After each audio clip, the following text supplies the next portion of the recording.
ଖାଇବା ମୋର ଥିଲା ଭାତ, ବିରି ଡାଲି, କଖାରୁ ଭଜା ଆଉ ପୋଇ ଆଳୁ ରାଇ ଆଉ ସେଇଟା ଦଶଟା ହେଇଛି। ଆପଣଙ୍କ ଆଡ଼େ କ'ଣ କହନ୍ତି ଆପଣ ମୋତେ ମେସେଜ୍ କରିବେ। ଦେନ୍ ତାପରେ ଥିଲା କାକୁଡ଼ି ଆଉ ପିଆଜ ଲେମ୍ବୁ ଯୋଉଟାକି ମୋର ଅଲୱେଜ୍ ଫେଭରେଟ୍। ତାପରେ ମୁଁ ବାହାରି ଯାଇଥିଲି ଗଣେଶ ପୂଜା ମେଢ଼ ଦେଖିବା ପାଇଁ। ଯେହେତୁ ମୁଁ ଗାଁରେ ନାହିଁ, ଗାଁରେ ବହୁତ ଭଲସେ ମେଢ଼ ହୁଏ, ତ ଏଠି ଭୁବନେଶ୍ୱରରେ ମୋତେ ଏତେ ମେଢ଼ ଭଲ ଲାଗିଲାନି।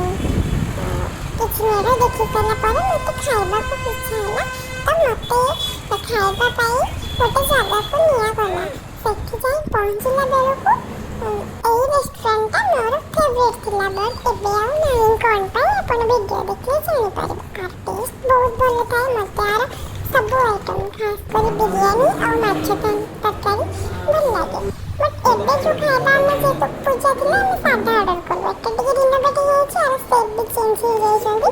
ତ ଅର୍ଡ଼ର କରିଥିଲୁ 2ଟା ନାନ୍ ଆଉ ଚିଲି ପନିର ଆଉ ଛତୁ ବେସର। ନାନ୍ ଗୋଟେ କିଛି ସମୟ ବସି କଥା ହେଲା ପରେ ଅର୍ଡ଼ର ଦେଇକିରି ଖାଇବା କେବେ ଆସିବ ୱେଟ୍ କରି 45 ମିନିଟ୍ସ ଲେଟ୍ ହେଲା। ତା ଭିତରେ ଆମେ କିଛି ଫଟୋ ଉଠେଇ ଦେଇଥିଲି। ଫଟୋ ଉଠେଇ ସାରିଲା ପରେ ଆମେ ଖାଇବା ପହଞ୍ଚାଇଥିଲା। ଆମର ଗୋଟେ ଲମ୍ବା ନାନ୍, ସାଙ୍ଗେ ଗୋଟେ ଗୋଲ ନାନ୍ ଆଉ ଗୋଟେ ଛତୁ ଆଉ ପନିର। ଆର ଟେଷ୍ଟ ଏତେ ଖରାପ ଇମାଜିନ୍ ବାହାରେ। ମୁଁ କେବେ ଭାବିନଥିଲି ଆ ଟେଷ୍ଟ ଏତେ ଖରାପ ଆସିବ। ସେପ୍ ଚେଞ୍ଜ ହେଇଗଲା ପରେ ଏଇଟା ଖାଲି ଚାଞ୍ଚଲସ୍ ଥିଲା, ଏବେ ପ୍ରିମିୟମ୍ କରିଦେଇଛନ୍ତି, ସେପ୍ ଚେଞ୍ଜ କରିଦେଇଛନ୍ତି। ବହୁତ ବଢ଼ିଆ ଖାଇବା ଆଗରୁ ମିଳୁଥିଲା, ଏବେ ପୁରା ବେକାର ଖାଇବା ମିଳୁଛି। ମୋତେ ଜମା ଭଲ ଲାଗିଲାନି। ମୁଁ ଭାବିଲି କି ସାଇଡ଼ରେ ଲେମ୍ବୁ ଲଙ୍କା ଚକୁଡ଼ିକି ଖାଇ ବୋଲି ଭାବିଲି। ପାଟିରେ ଲାଗିଲେ ଟିକେ ଭଲ ଲାଗିବ। ପୁରା ବକବାସ୍ ଖାଇବା।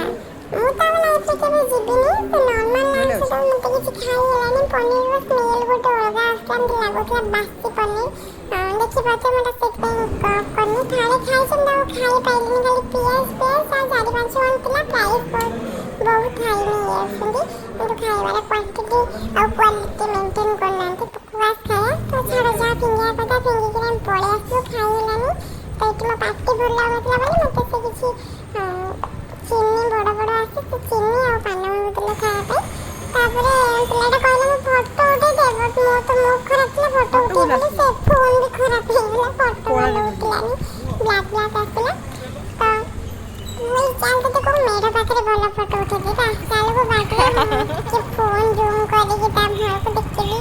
ଆରେ ବାସ୍ ଏତେ ହ୍ୟାଣ୍ଡସମ୍ ଦେଖାଯାଉଛି, ଫଟୋ ଉଠେଇ ଆଉ କ'ଣ ଦରକାର। କେବେ ଖୁସି ହେଲା ହ୍ୟାଣ୍ଡସମ୍ କଥା ଶୁଣିକିରି। ମୁଁ ଜାଣିଛି ଝିଅ ପିଲାମାନେ ବହୁତ ସୁନ୍ଦର କହିଲେ ସେ ଟିକେ ଖୁସି ହୁଅନ୍ତି, ପୁଅ ପିଲାଟାକୁ ସୁନ୍ଦର କହିଲେ ଏତେ ଖୁସି କାହିଁ ହଉଛି। ଦେନ୍ ତାପରେ ବହୁତ ଲେଟ୍ ହେଇଯାଇଥିଲା। ମୋତେ ମୋ ରୁମ୍ରେ ଯାଇ ପହଞ୍ଚି ପାରୁଥିଲା ପ୍ରାୟ 10:40-45 ହେଇଯାଇଛି। ତ ରାସ୍ତା ପୁରା ଫାଙ୍କା। ଗାଁରେ ପୂଜା ହେଲେ ବହୁତ ବଢ଼ିଆ ଲାଗେ, ତା ମାହୋଲଟା ଭୁବନେଶ୍ୱରରେ ଏତେ ମଜା ପାଇବନି।